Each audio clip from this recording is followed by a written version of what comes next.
chance actually to sit down with your advisor maybe and get an assessment done, measure tanks, what stock numbers are you going to have, over the winter. Is there ways of getting the stock numbers down? Maybe if you're tight coming into this winter, there's going to be not much you can do in terms of building or anything like that. So is there stock that can be moved off to reduce your need on that front as well? It could be an option too, It's great to be back with another Environment Edge podcast, and you're very welcome to the show. With the Indian summer over and winter looming, it's time to turn our attentions to the management of farms over the next few months. Teagasc Dairy Advisor in Kilkenny, Nigel Kennington, joins us to discuss nutrient applications at the back end of the year and advice on looking after the yard over winter. I'm Carl Summers. And I'm Deirdre Lynn, your Teagasc Sustainability Advisors. And we're back for another Environment Edge podcast number 87. Here we go. Nigel, it's always good to plan. So what are farmers doing in terms of lime applications at this time of the year? And what would be your best advice to them? Yeah, look at, I suppose there's never a bad time to apply lime. I suppose we never discourage people from taking an opportunity to get their lime out. But this time of year in particular, I suppose, is a really good time of year. Maybe there's silage ground that won't be being cut again. Ground conditions are superb after the last week of good weather. So really just taking out the soil test results, having a look, what are the requirements for the different fields, whether it's silage fields or grazing fields. Rotations, I suppose, maybe aren't as long this year as we'd like them to be, but they're still probably longer than through the midsummer, which gives it a bigger opportunity as well on grazing fields to get it out. So it's just a case of getting out the soil test results, seeing the requirement, and ordering a few loads to increase your pH and hopefully get the max out of your soil for the rest of this year. But even more so, it'll pay dividends probably into next year's growing season. And then the other one, I suppose, is K as well. I suppose, we're gone past the close period for chemical fertilizer in terms of nitrogen and phosphorus, but there's no restriction on spreading K. And it's a really good time of year from that perspective as well. In the early part of the year, I suppose maybe there's more of a fear of grass tetany, I suppose, particularly in dairy cows. From the background I'm from, working with dairy farmers mostly. Now, not to say that there's not a risk in the back end of the year potentially as well, but it's far, far less significant. So if there is fields that are low in K, and it's something we see particularly, I suppose, on silage fields or fields that would have had surplus bales taken off or anything like that, there is a big draw on K on those fields. So whether it's a half bag or a full bag of potash to bring up an index at this stage of the year, it's a really good time to tackle that. So yeah, just to root out the soil test results before the end of the year. I suppose sometimes farmers as well, Nigel, they concentrate on the nitrogen and they concentrate on the phosphorus, and sometimes there's not enough cognizance given to potassium and the amount of uptake from silage ground of K is required. Yeah, it can be nearly the forgotten fertilizer at times, and it has a massive role. And even we would have seen during drier spells, its role in water availability in the plant and getting you through some of those drier periods as well, and trying to maximize growth at that stage. So, and even farmers who don't have a phosphorus allowance during the chemical application period, they can still spread products with 0P and get K out throughout the year. And that drip feed is a good way of getting K out as well, because sometimes if we leave it too late in the year to put out the K, as you see, like a year like last year, weather conditions can beat us, and then we're another year without having putting it out. So sometimes the little and often can work well, but this year poses a great opportunity to tackle it with some muriate of potash, I suppose, as well. Nigel, we're just coming in off the ploughing match now, and we're after having a bit of an Indian summer, and we're sitting up there the last couple of days getting sunburnt. But I suppose we're thinking now of getting ready for the winter, and there's lots of problems that come with that, and farmers are getting ready for the winter. Can you tell me kind of the types of advice you be giving to farmers as regards slurry storage and maybe soil water coming into the winter period? Yeah, look, at sure, we're only after a decent spell, and it's the last thing people want to be thinking about is the winter. But I suppose even the good ground conditions and things do offer an opportunity to get a few jobs done maybe before the winter kicks in. And sure, look at if you can be well ready for it. It makes all the difference. So look at just some of the most basic things of all is just to have your tanks even emptied, in terms of slurry. Obviously you'll get better response from your slurry in the earlier part of the year in the spring. But for anyone who does still have slurry left in tanks, to be getting that out as soon as possible. Obviously the close period kicks in from the 1st of October, and it's really, really important to have your tanks empty at that stage. And like Pat too, he would have even done work on some of the slurry storage studies. And last year it would have shown that, on average, there was 20% of the capacity of tanks full before the winter period even started, and look at last year, ground conditions were very, very difficult from early autumn onwards. Like, so this year, I suppose with good ground conditions, there's no real excuse there to have tanks emptied and have your full capacity available for the close period, but there's a lot of things you can do as well to keep as much storage as you can through the winter. Like something we see often on farms is, just something as simple as roof shoots. If there's a leak in a chute, it can flow into a tank, and you'd be surprised in some of the deluges of rain how quick a tank you could put a foot in a tank in some of the downpours if your chutes are wrong. So just having them hanging right and having the chutes big enough sometimes. The chutes aren't wide enough to take the volume of water off the roofs either. Like, so having them the right size, hanging right, it's a simple thing, but also then trying to avoid, excess water coming in off a yard can have an awful lot of harm in terms of using up capacity. And it can be difficult depending on falls in yards and things like that. It can be difficult to keep water out of tanks, but there could be options there in terms of curbing or something like that to just get the flow of water away from the tank itself. And sure, if you're getting clean water into a tank, it's going to eat your capacity, so Yeah, and we'd see that a lot as well, that even if you have sufficient slurry, if things go wrong, you can fill it with that clean water, and that's a major problem. There's some good piece of advice. How about, I suppose, we'd often be having to chat with farmers about do you have enough slurry storage? And I suppose the big thing from our point of view is if you have enough slurry storage and you manage the tanks correctly, you'll be able to put it out at the right time, and when maybe into February or next year when the crop needs it. What kind of things can farmers do to make sure that they have enough slurry storage? And I suppose how much is enough is another thing. They need a bit of a buffer maybe. Yeah, absolutely. There's times I suppose where we go through figures with farmers, and on paper you're able to make it stack up. You can get the figures to match up, but it's like what you say. Are you allowing for the weather event there, like a spring like last year, where you can't travel ground even? So a little bit of a buffer is worth a lot to you. And you mentioned getting the most value out of your slurry. There's some work being done there that would suggest you could be earning up to 43 euro a cow more by applying your slurry at the right stage of the year when the plant is ready to take it up and when ground conditions allow, versus putting it out when you're having growth and when conditions are poor. So that's a nice sum of money in terms of getting the best value out of the fertilizer you have. And I suppose we always see the cost of investing in slurry storage, but we don't ever cost in the value of the extra nutrient we can use from applying it at the right time, I suppose, is another thing. Or the reduction in stress, and you're in the bed at night time worrying about your tank going to overflow coming into the middle of January. Absolutely, yeah. It is a big stress factor, and even having to move slurry from tanks to tanks or sometimes to outside yards and things like that. It's all work too, so having the capacity in the right place can make an awful lot of difference. But you said about making a plan as well. It's actually to sit down with your advisor maybe and get an assessment done, measure tanks.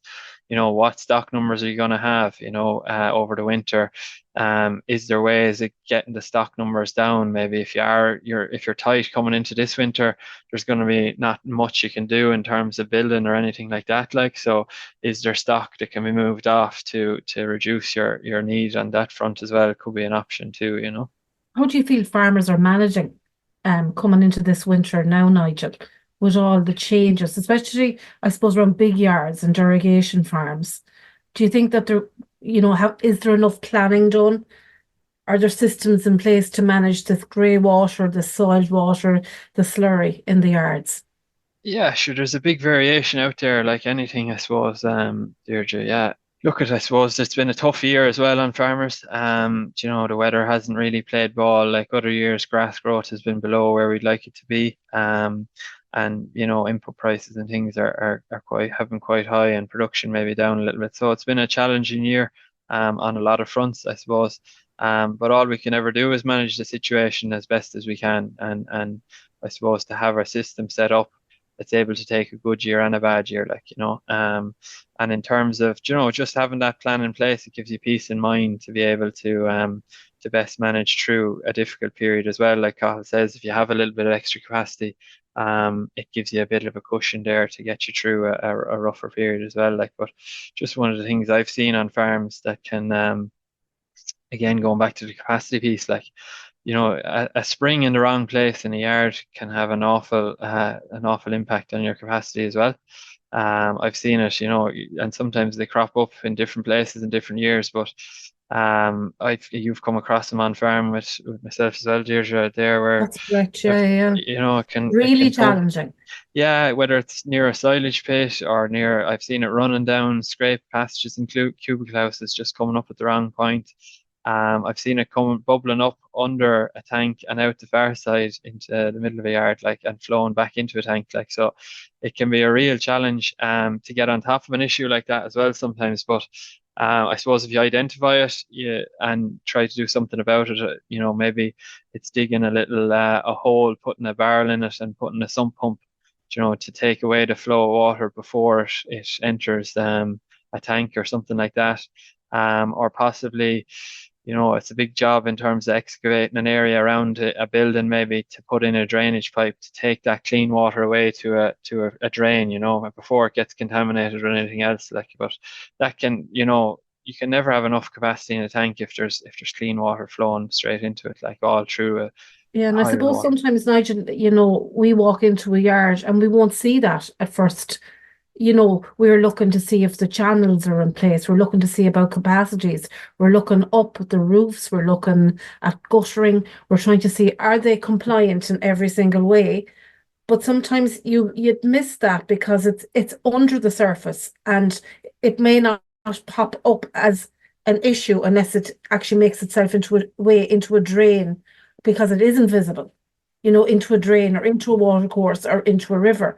And then there are massive cost ramifications to try and, remediate that problem once it turns up. Like the couple of different places that we've actually worked together on, it's been quite expensive to try and fix it, hasn't it? Yeah, and it's going back to what we said earlier, I suppose, about having the figure stacking up on paper is one thing, but it's actually the practicalities of what's happening on the ground is possibly just as important. You can have all the capacity in the world, and if you're filling it up with clean water, it's no good to you. And there can be a cost associated with it. You're right, Deirdre, but I suppose it's going back to that piece of if you can increase your capacity by sorting it out, you're going to increase your, I suppose, value of your slurry by spreading it more at the right time rather than having it filled up coming up to the deadline, So absolutely a cost. And it's also one less headache as well if you can get on top of it, So I suppose one of the big things would be just to contact your advisor as well, or your local ASSEP advisor, and try to come up with a plan to address the issue. Another thing we come up a lot against, myself and Cathal too, Cathal as his previous role as an advisor and now as a specialist, is slopes. Every single yard that you go onto, it's some of them are flat, obviously, but some of them have tricky slopes. They're on tricky slopes and in tricky terrain, and they're adjacent to water courses or to rivers. And I suppose through working with you and other advisors, there's a whole cognizance now about water movement and water flow from fields onto roadways or down onto yards, and how we remediate this as well, or how we fix it, or minimise the amount of water, clean water, that's going onto yards. Have you found that good in the last couple of years? And how are farmers dealing with that, do you think? Yeah, sure. Look at if you were back again and designing greenfield site yards, everyone had designed it on a flat piece of land. But sure, the reality is that they're all in all sorts of areas and different falls and slopes, and yeah, it can be massively challenging. Absolutely, But yeah, it's, I suppose, recognizing the fact that where your high risk points, is there a farm road that falls down towards the yard, and is there a way of maybe putting a speed bump, I like to call them, on the roadways to take some of that water away before it gets to the yard, and minimize the issue that way. There could be options that way, or like what I said, a curb in the right place can divert a bit of water, clean water, to the right area before it gets soiled again. And other things, regardless of the fall, minimizing the amount of area that cows are maneuvering on through a yard. You see it sometimes, cows exiting the parlour and they just go out into a big open yard before they exit the yard to the farm road. Is there a way we can curtail them to minimize the amount of area that they're dirtying, or from a shed across to the milking parlour when animals are in, can we curtail the amount of area that they're dirtying? I've seen farmers doing it with temporary wires and or bungee cord fences, just to cut down on the area that is getting contaminated, and that can help your storage too, I suppose. You're just after kind of discussing, I suppose, a number of areas where you can improve how you manage your farmyard over the winter period to keep it cleaner, I suppose, even the movement of silage, effluent channels, even the movement of cows back and forward. All these things contribute dirt onto the yard, and sure, we know when the rain comes, that has to go somewhere. Um, I always say to farmers, if you want to see how well you're managing your yard, go to the lowest point of the yard, and if there's a drain beside it, have a look in and see what it's like, and you'll know quick enough then how well you're performing. But there is ways and means around. If that happens, you can make improvements, I'm sure. Yeah, absolutely. And it could be something as simple as a clay bank on a roadway, or you know, even a surface on a roadway can make an awful difference. You see it in places where, there's a low point in a roadway, water pools in it. It could be beside a drain.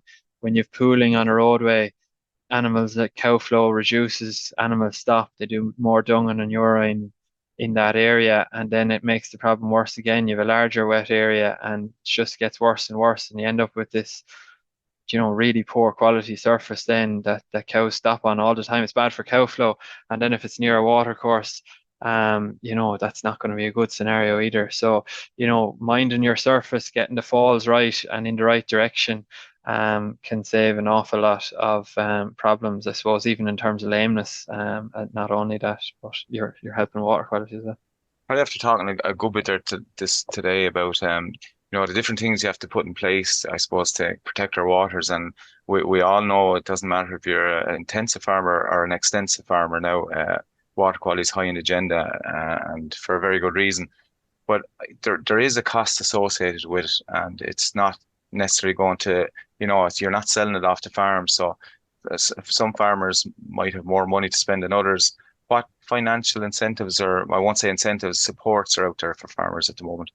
Yeah, yeah. Well, the first one, I suppose, and it's not to hammer the point too much, but it's just to realize the value of the nutrient you are storing. And, it's not to change the conversation away a little bit from, oh, it's a cost to have slurry storage. There's also a value on that. Like if you look at slurry in itself at the moment, at current fertilizer prices, a 6% dry matter slurry probably has a value of about €26 per 1,000 gallons. Like, so your 2,500 or your 3,000 gallon tanker, has somewhere in the region of 60 to €70 nutrient in it. Like, so if we can spread that at the right time, that's a saving there. And even the soiled water one, like, we put a book value of soiled water at 3 units of nitrogen, zero point 0.7 units P, and 5 units K per 1,000 gallons as well. Like, and it might seem very watery stuff, but there's still €6 per 1,000 gallons in value and nutrient in that. Like, so it's about the savings we're able to make in terms of the fertilizer, is a value there. But in terms of the costs, what helps are there.